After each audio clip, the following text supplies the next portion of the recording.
Jonathan Weathington, aka JW. Welcome to the show. It's great to have you, man. Hey, thanks for having me. All right, awesome. Do you want to? I always like to kick it off by saying, do you want to tell us a bit about yourself, how you got to where you are today, and what you're up to? Yeah, I mean, the long short of it is I went to school for degrees I don't use. Taught me how to read really long documents and I guess write okay and do a little bit of math. And I've worked retail and customer service pretty much my whole life. And so for me, that customer connection has always been at kind of the forefront of what I've done in my career, all the way from just, associate all the way through store management and things like that. And so I'm not a founder of Shuckin Shack. Shuckin Shack was founded by two of my friends, and I was actually a customer that eventually became CEO. And that happened over the course of several years, obviously. They founded Shuckin Shack in 2007. I was working at a business 2 doors down from it. And I just loved it immediately. Everybody was just kind, authentic. It was in a little beach town. Shuckin Shack really started as a dive bar that served great food and had I don't know, just a great place to hang out. And so I became friends with the founders over time, and myself and one of the founders started another bar, which I ran for 2 years, and then I helped them build the second location in 2012. And this was all after I had come out of grad school and all that stuff and thought I wanted a big boy suit and tie job. And I realized very quickly that I did not really a cultural fit for me. And so after I helped them build the second location, I went back into retail management and had a great time. I've always loved retail. Many people are scared of it, or, you either got it or you don't. You're either, a short termer or a long termer in retail, restaurant, customer service, because you figure out really quickly, hey, can I actually deal with the general public as my day-to-day? Is that something that I'm going to enjoy? I'm a long-termer. I love it. It's a lot of fun. And so helped them build the second location, went to work in retail management. And then they called me in February of 2014, the founders, and said, hey, you want to come down for the weekend and hang out? So I did. Nice. And they pitched me on this idea of, we're thinking about franchising. We don't really know what it is, but we know that profitability wise and like concept wise, there's really not a whole lot like us. We think you're a pretty smart guy. We don't know what we can pay you. And we actually don't even know the business model is going to work. Meaning, hey, what if we get into this and figure out this is not something we want to do? It wasn't a hard sell by any stretch, but do you want to help us? And so I said, yeah. I would love to do that. And so I ended up, once they got their documents in order, I ended up resigning my position in June of 14 where I was working. And I didn't move. I slept on the co-founder's couch for about a year. I stayed with some friends here for about 6 months and then slept on his couch for about a year, literally. And it took off. It worked. And then I was promoted to, I came in kind of without a title. But then I was promoted to CEO in late 2014 when I was 29. So, man, that's awesome. That's awesome. And I mean, you got your stripes as well. I mean, the fact that you slept on the couch for the guts of a year, I mean, that's amazing. And how many locations at the time? Was it just the one location just when they two. actually come in? Just two. Yeah, we just had 2 locations. We had our original location in Carolina Beach, North Carolina, which is this tiny, sleepy beach town. And then we opened a second one about 25 minutes away in downtown Wilmington, North Carolina, which is a much larger metropolitan. So we started to see market proof, and that's really kind of what I guess empowered us to move into new markets. And are the founders still there with you? Yep. So the founders are still around. Matt is in the business day to day, and he and I work very closely every day. Sean is more of a silent founder. Still serves on the board, of course, and gives some oversight over certain things. But no, that's awesome. I mean, because what I always find fascinating is obviously you still have the founders who are there who are still so hands on, and then you coming in, titleless, just come in and help us make this business happen. And you're yeah, I'll do it.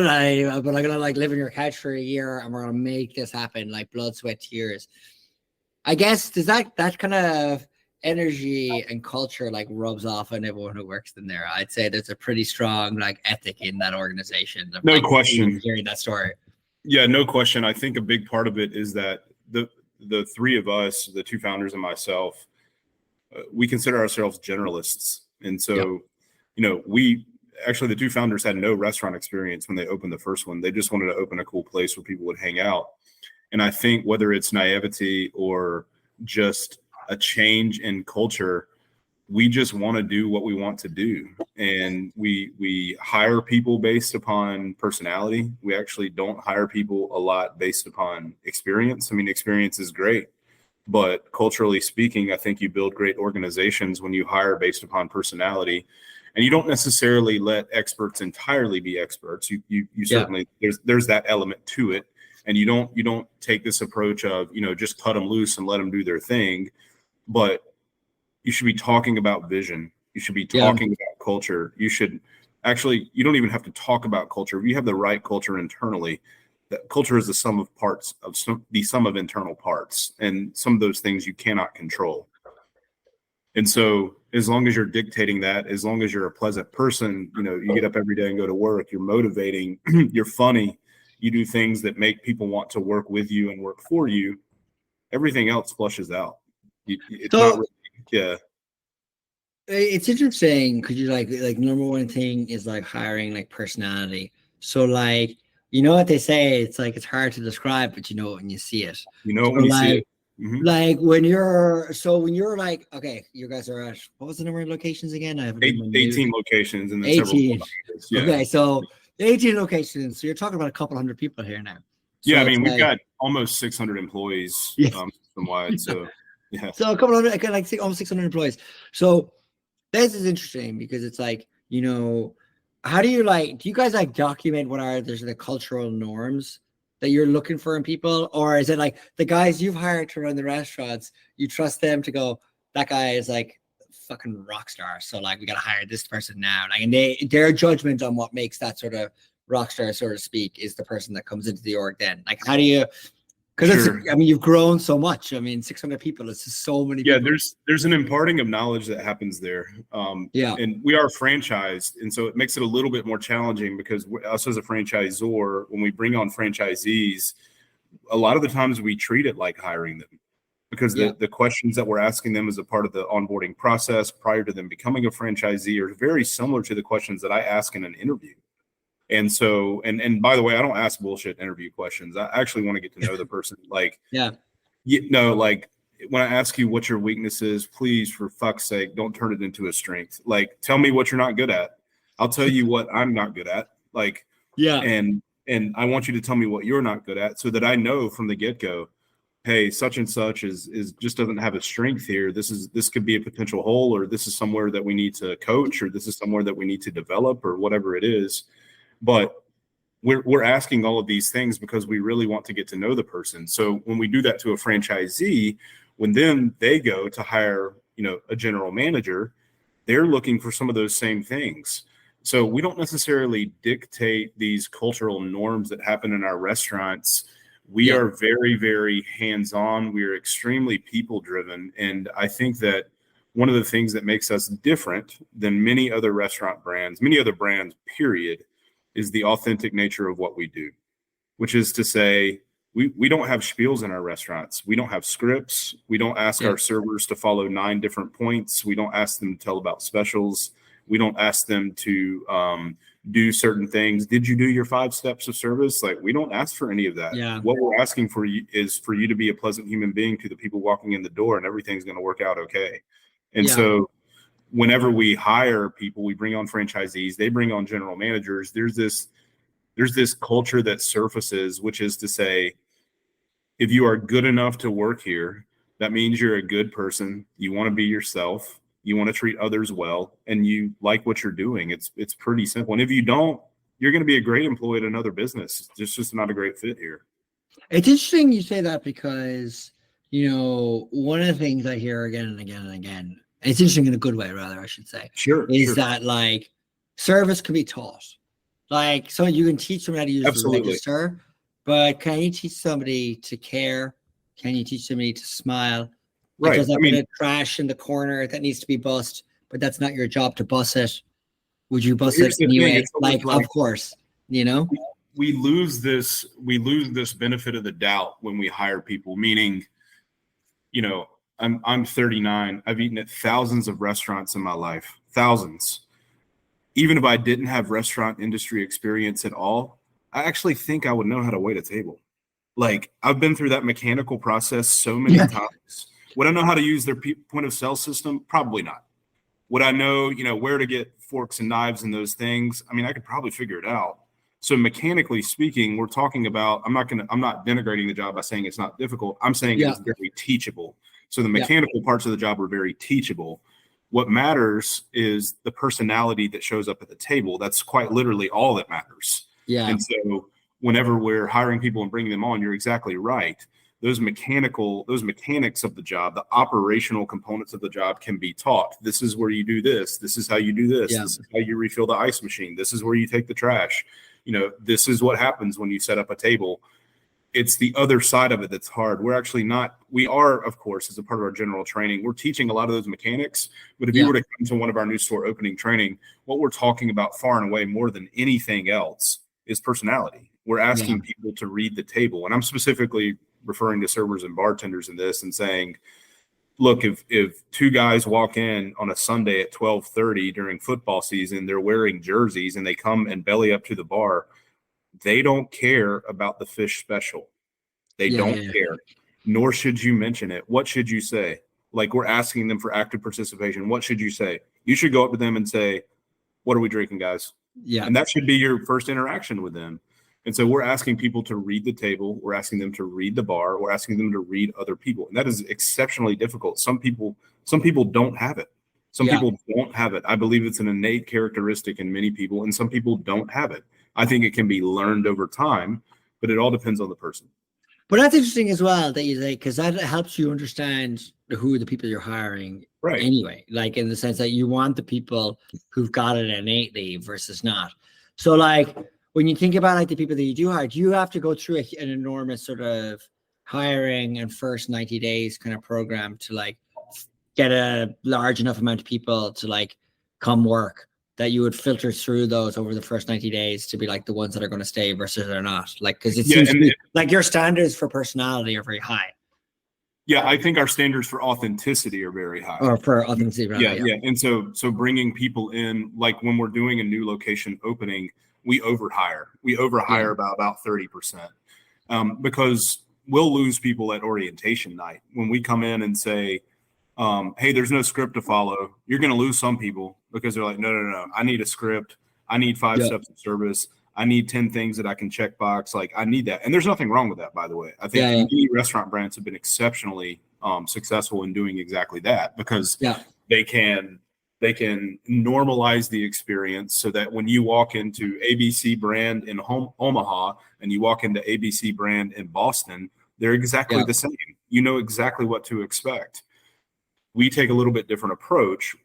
The expectation is that you're going to have a great time in our Surf City location and our Naperville, Illinois location. You're going to have a great time. The culture might be slightly different. The experience might be slightly different, but you're going to say the same things when you leave there, which is, I want to come back and I want to tell my friends.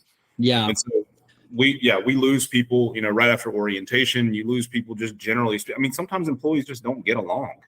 And so people leave. Like, we don't talk about that at all. Like, that happens. There's drama in every restaurant on earth, even Chick-fil-A. Like, there's drama. Okay. People don't like one another, and they leave jobs because they don't like the person that they're standing next to. And that's normal. Well, why would you say Chick-fil-A there out of every restaurant? Why did they come to mind as the example? So, I mean, they're the cream of the crop. We joke about it internally a lot, and even all the conferences that I attend, and I know quite a few people that are in, you know, upper level over at Chick-fil-A, and it's the joke. Like, you'll go to a conference and sit down at a table and talk about restaurant best practices. And the qualifier statement is almost always, okay, excluding Chick-fil-A, who does this exceptionally well?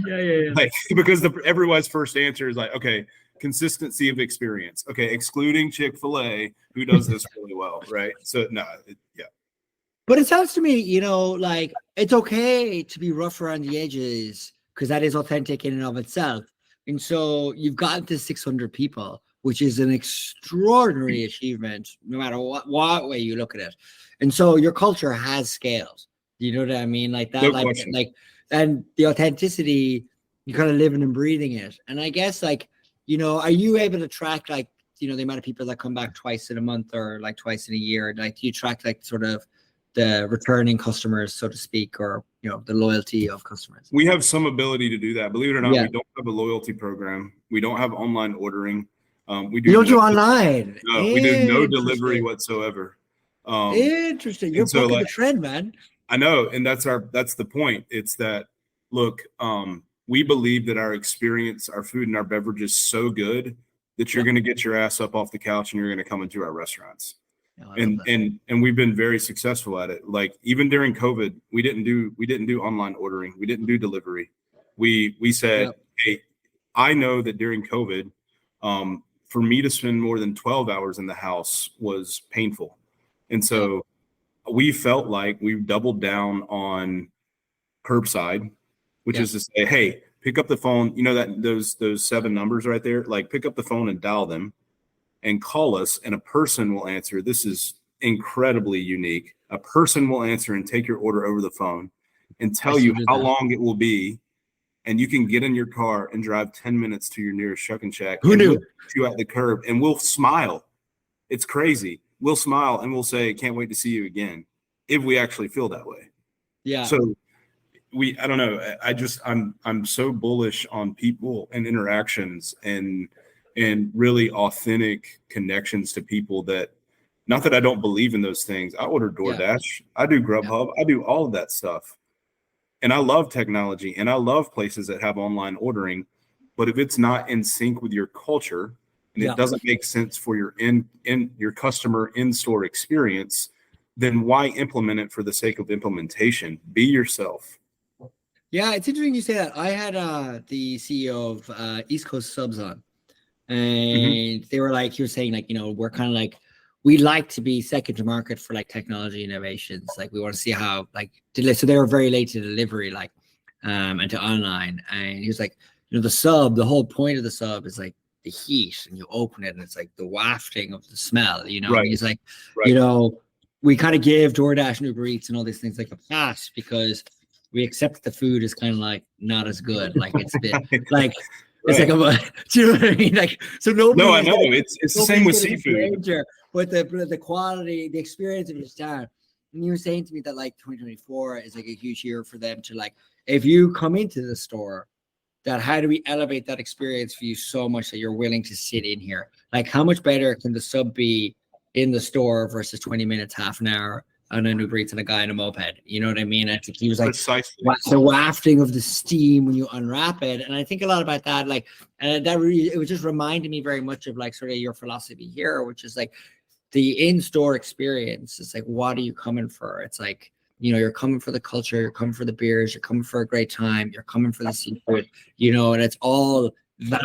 It's not just like the seafood kind of like, if you think of like delivery, it's like, it could be a nameless restaurant that sells seafood online. That's exactly right. The widget is not the experience. The widget has never been the experience. Now, for some brands, the widget is the experience because you can get it quicker than anyone else. Because it's consistently consistent. Everything about it is going to be the same every time. And could I go somewhere else and get a better widget? Sure, I could. But I know if I get this one, it's going to be the exact same time as it was last time. So in that case, the widget, the thing, the item is the experience. In our case, it is not. Certainly our case, yes, we serve amazing food and amazing drinks and those things, but it's all of those 3 things coalescing together, which really dictates what Shuckin Shack is. No, man, absolutely. And I think about that a lot. Like, when I like, especially for like, kind of up and coming sort of brands like yourselves that are like, less than like not traditional sort of fast casual or QSR or whichever. It's like, the experience of the culture of the restaurant is the value of the place in and of itself. You know what I mean? Like, as in, to your point, I think the widgets is such a great way of thinking about it because, like, I think about that a lot. Is like, you can divorce everything from themselves. That's right. And I think, like, I think because I think in an era of ghost kitchens, it makes me way more cognizant of it. Like, I saw a very funny TikTok recently or an Instagram reel, whatever way. And it was somebody was looking up on Uber Eats like the address of the restaurants and the food that she was ordering from. and it was like all roads led back to Denny's, but it was like right. That's right. And they've done an unbelievable job at Ghost Kitchen. Yeah, exactly. They're just crushing it. I mean, like every Yeah, single crushing thing. it. Yeah. But like what it does is it removes the essence of what any other brand is like on it. Because if you're like, this is the burrito store, this is the chicken wing store, this is the whatever, you're kind of like itemizing everything. What's the point of having a brand? You know what I mean? It's like, what's the point of the experience of it? It's like, oh, this restaurant doesn't exist. It's actually in the back of a Denny's as a ghost kitchen. You know, and I think like, that being said, there's a place for that. Like, I think that's actually really cool. I've done it. Like, I mean, I've sat in my home like at 11:30 at night. I'm like, I should not order DoorDash right now, but I'm not getting off my ass to go out. And so I don't know what Ghost Kitchen brands are, but I'm gonna order from Willie's Wings. And Willie's Wings comes from the backside of one of those kitchens. And you know what? Willie's Wings was fine. I would order it again. Like, it's not going to blow me away. The widget was good enough, but it's right. The widget was good enough to make me order it again, but it didn't blow me away. It was fine. But what's interesting though, I think as well on the inverse of this is that like lots of your peers went through COVID that were 70-30 in store online, and now it's 70-30 online in store. And you were kind of like bucking that trend. Yeah, which I just think like obviously you've run the analysis and economics and weighed it against the culture, because like it's kind of funny, like, I used to work in a thing called innovation consulting, which is in and of itself a whole thing, and but we would always say like culture is never a line item on a P&L, and it should be. Do you know what I mean? Like, and it's not there, so it's like when you're like, how do you like manage like sort of like the growth of the business when you're like constantly thinking of new stores, new builds, new buildings, whichever, against like say the fact that online can offer lots of increased extra margin for you, but then at the same time decrease. Well, I mean, you tell me. You're the CEO. I'm the one asking the question. I think you're right, but I think the runway is very, very short and very, very unforgiving. There's a concrete wall at the end of that runway, and that concrete wall is quickly approaching for people who depend far too much on online. Yeah. Here's why. If your product is like seafood or like East Coast subs that you were talking about, or whomever else, and it doesn't travel well, and not only are you depending upon the ordering, let's say the ordering platform comes in, the order dings on the tablet or whatever, it implements into your POS, and that spits out back to that customer, it's going to be 15 to 20 minutes. Well, that customer doesn't know that we have a full house. They don't know that we have a full house. And it's not going to be 15 to 20 minutes. It's going to be 35 minutes before that food is ready. That customer's perception is already put off by 20 minutes. And so I've done it. And so the second that minute 18 hits, I'm like, cool, 2 more minutes. Can't wait for that doorbell to ring. Right? My burrito. And then 22 minutes later, what that customer doesn't know is that food just came out of the window. Oh, and by the way, Jimmy has been sitting there waiting for that food as a DoorDasher. And Jimmy is upset that he's had to wait 20 minutes longer than what his anticipated time is. Yeah. And so he picks up the food, he puts it in his car. He's got other food in there. The customer doesn't know. They're not the first stop. Yeah. And so by the time the customer gets that food, not only are they disappointed in DoorDash, they're super disappointed in Shuckin Shack. And so that customer's perception of our brand is that we can't get shit out on time. Yeah. It doesn't taste as good as everybody's talked about in the reviews. Yeah. I'm not going there. And so if their only exposure is that online platform, you're not giving yourself the best chance to succeed at the lifelong, at the life for the life of the customer. When you have a customer in your restaurant, at your bar, at your table, a whole lot of shit can go wrong and you can correct it. When you have a customer that's sitting on their couch and is upset that their food is 23 minutes later than they expected it, you can do absolutely nothing about it. You have lost that customer. And everything may go smoothly. Everything may go smoothly 5 or 6 times, but it takes one time for that person to say, that was my last time. I'm not going to do that again. Yeah, I mean, I guess, but like at the same time, I mean, we talk about like guest experience and guest expectations a lot.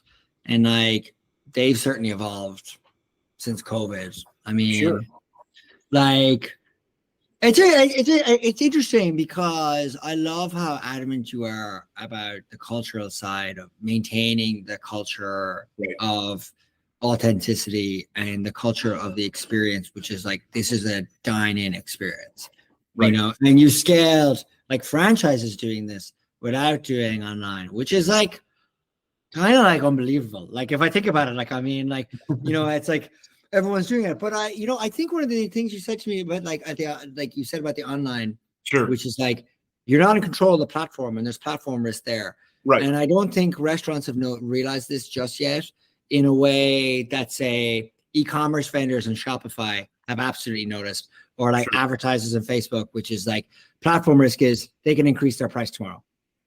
Right. And what are you gonna do? Like, what are you gonna do about it? Right. What are you gonna do about it? And it's like I never thought about it as like we've had this trend that's been pushing everybody online, but like, is there gonna be like a almost like a pendulum that like There is. you're seeing like it right you now. were seeing like so.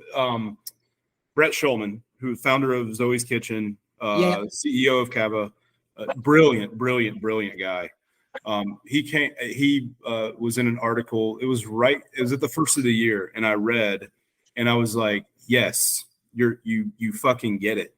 And which he said, essentially, turns out people care about experience. It turns out that people actually care about in-store experience. And I'm like, well, yeah, this is what we've been saying the whole time. And I know he understands that. And there's many other people in our industry that understand that. But there was this pendulum swung so far to this online, to this technology-centric access to everything at all times. Yeah. And it took the personality away from everything that we were doing. And also, all of a sudden, the market became flooded. You had endless options. I mean, endless options for things. But there was no personality and culture attached to those options. And so what have you seen since then? The ghost kitchening, it was popular, but it ain't like it was last year. Yeah. And you look at some of the in-store experience, and that's not the first article that was out. These articles started popping up in NRN and several other publications about late Q3 last year, in which it was saying, oh my God, people actually want to have a good time in restaurants. That's essentially the essence of all these articles. And I'm like, like we're humans, right? We're humans. My VP of marketing and creative, Darren, he says it all the time. People just want a people. And like, we truly do. Like, we desire that interaction. Whether you're an introvert or an extrovert, you desire to be around others in a casual environment. And do I think online and technology and delivery and all those things are important and are the way of the future of our restaurants? Of course. But you're always going to have brands like us that are going to double down on the customer experience, because at the end of the day, what matters is how people interact with one another. We could be serving anything. And if we maintain the same culture, we know people will return to our restaurants. I mean, I love that. I mean, that's fantastic. I have like so many thoughts on that. Like, I mean, like, it is true, like that, we've kind of over-indexed on technology in restaurants and over-engineered, and especially on the QSR side. I mean, I think it's almost like a meme to see people go to McDonald's now and not know how to use the touchscreen. You know what I mean? Like, it's I hadn't walked into a McDonald's in, 5 years, not for any reason. There's just not one nearby me. Just have a burger. And I was like, I walked in the other morning, I had to go to the doctor or something. I was like, oh, I want something to drink. I don't remember what it was. And I walk in and there's no one at the counter. I'm like, what? And I turn around and there's screens. And I go to the screen. I'm like, I punch it in and it asks for my credit card. And so I pop it in, no problem. I was like, and now what? Okay, what do I do now? Yeah. Because it didn't spit out a receipt. It said, take the numbers. And I couldn't find one of the number placard things. And then this like 9-year-old walks over to me and they like picked it up in this like dramatic fashion and handed it to me. I'm like, oh, okay, I got it. Because you got to punch in your number into the screen or whatever. Like, yeah.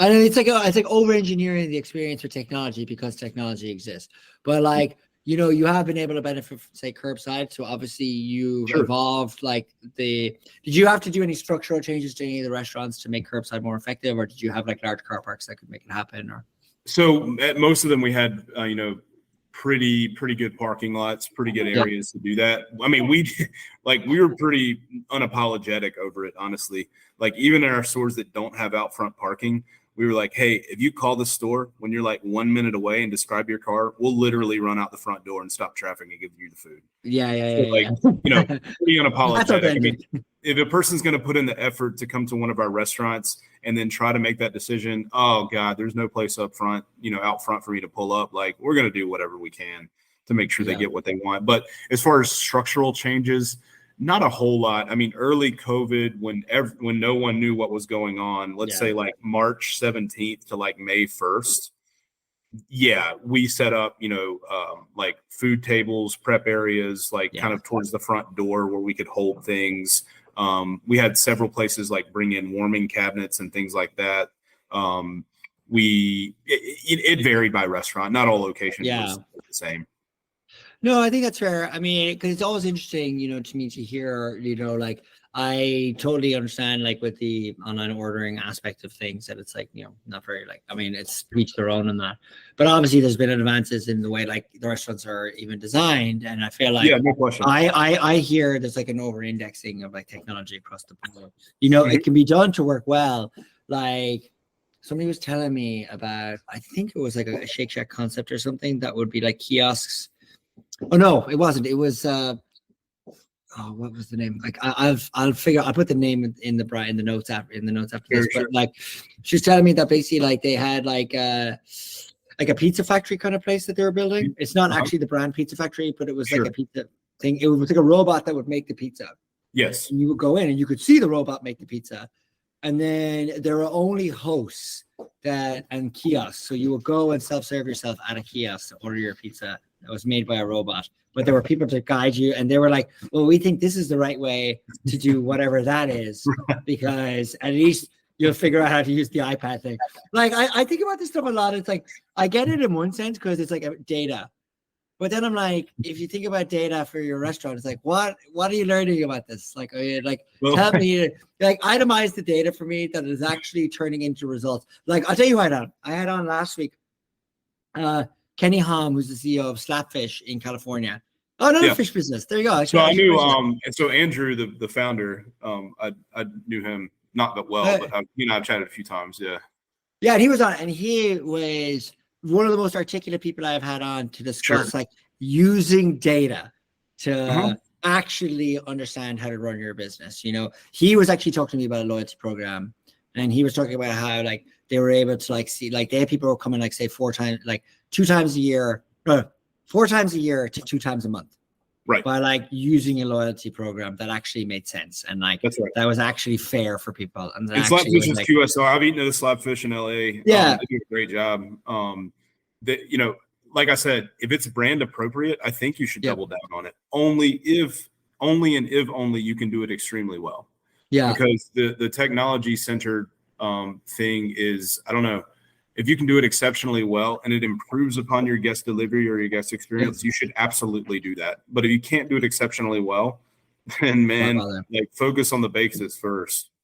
But it's interesting you say that, because I always like, even in my job, I'm always like to the team, I was like, what are the analogs for this idea? Like in like say retail, who's doing something that's pretty fucking awesome for like this, or like when somebody's in like, I always use the Domino's app as an example of how we think about like indicating to a customer in onboarding where their status is. Because it says like putting in the oven, taking it out of the oven, whatever. Domino's is a technology company that serves pizza. Yeah, and it's and that's not my quote. Please don't attribute that to me. I actually heard the Domino's CEO say exactly that. We are a technology company that serves pizza. Well, you'd hope that they say they're a pizza company. I mean, it's not like the Snapchat founder calling themselves a camera company, and I'm like, mate, you're like an app. Let's be real here. It's like, do you know what I mean? Like, that's not the side of what we're doing here. I get vision, but it makes me laugh. Like, I think, like, if you think about like say the emerging trends within hospitality now, and say for you, like, where do you see like, say, if you look at say between now and say 2026, so we're talking about within 2 years, like, where do you see like this reaction to technology going, and where do you see your sort of role in that? Sure. I am still so bullish on customer experience. I just believe that more customer experience gets stripped away from other brands, we win more. because the more personality that is taken away from ABC Restaurant Group or XYZ Restaurant Group, and they double down on this technology and they venture away from this consumer in-person experience that pushes people into our restaurants, because people crave interaction. They crave interaction. There's a reason that the restaurant industry exists. Is our food better than something you could cook at home? Sometimes. Could you figure out how to cook our stuff at home and it tastes just the exact same? Let me be very clear. You absolutely could. However, there's a reason that you're willing to pay twice as much to dine out. It's because there's an element there of being satisfied by what's going on. It's the whole package. And so I'm not saying we would never adopt technology. That is definitely not the truth. And as a matter of fact, yeah, of course, we're fairly tech centric, behind the kitchen doors and those things. Yeah. But it's not customer facing. People come into our restaurants because they want to have a good time. Where I see the industry going, I'm more inclined to agree with, some of the folks that have come out and say, turns out the customer experience matters. And so this pendulum is going to swing back. It's swinging back right now. We're seeing it everywhere. I've seen brands come out and say, we're going to focus on our guest in-person experience this year. And I'm like, why did you ever lose focus? Shouldn't that be your number one forefront? If people are willing to come in and spend more, why'd you ever lose focus on that? So I think that you can both adopt technology and improve your guest in-person experience. And look, the restaurant industry will survive. We're going to be fine. You're going to have early adopters, middle adopters, and no adopters. I think the good brands will win. No, I think that's fair. And I think that's like an awesome sentiment to have. Like, I think like ultimately, like first of all, I think I'm going to call the episode, like, turns out the customer experience matters. Like, I think that's what it's going to be called on Spotify. It doesn't scratch me up. But it's so true. I mean, man, like the most obvious thing stares in the face every day of every job that we do. You know what I mean? Like, I don't know, what is it, Occam's razor or whatever the phrase is. Right. The simplest answer is usually like whatever the phrase is, the correct one. Yeah. And I think about that in the sense, it's almost like Steve Jobs. Sorry for bringing in like tech to this, where it's like, I like tech. I just don't like it in front of people. No, but I'm saying like in the sense that I'm likening your philosophy to like Steve Jobs. Sure. You know what I mean? In the sense that like they originally wanted an iPhone with a pen. And he was like, no, like, and like your fingers, like God gave us 5 stylus, Right. And it's like the apps at the time were designed to look like a bookshelf for like audiobooks. You know what I mean? Because it was like, that's why, like how humans would think and engage with it, and designing the product to be so human centric and not losing sight of that, whereas like I hear listening to you, it's like, obviously like, our entire laser focus is on that customer experience. It might be a bit rough around the edges, but it's authentic, and they know what they're going to get when they come here, when they come back, and they're going to come back again and again and again, which is like just a phenomenally simple. It's so like not complicated. It's really not, like it's really not, like, it's not hard. Like, I will say this, the toughest part of my job is the only thing that I lose sleep over at night. It's not about development. It's not about P&Ls. It's not about, I don't know, whatever bullshit that we're supposed to do as executives. It's, are people having a good time in our restaurants? And have we done everything we can to make sure that they're going to come back? Because that's all that matters. That's all that matters. 3 things matter. Did the person enjoy their experience? Will they come back? And will they tell other people? That's all that matters. That's all that matters. I love how simple it is. I was going to say, usually the last question I ask people is, what advice would you give your peers who are listening to this? So I guess rehash that. Right. I mean, to my peers or anyone who wants to, I guess, grow a business or expand or thinking about a second location or third location or 19th location or 1,000th location, it's what do you do better than anyone else? And then double down on that, and then double down on it again. And pretty soon you'll see that that's why people come into your restaurant or come into your business. And people are willing to pay more just because you do that better than anyone else. You don't have to be everything to everyone. Yeah.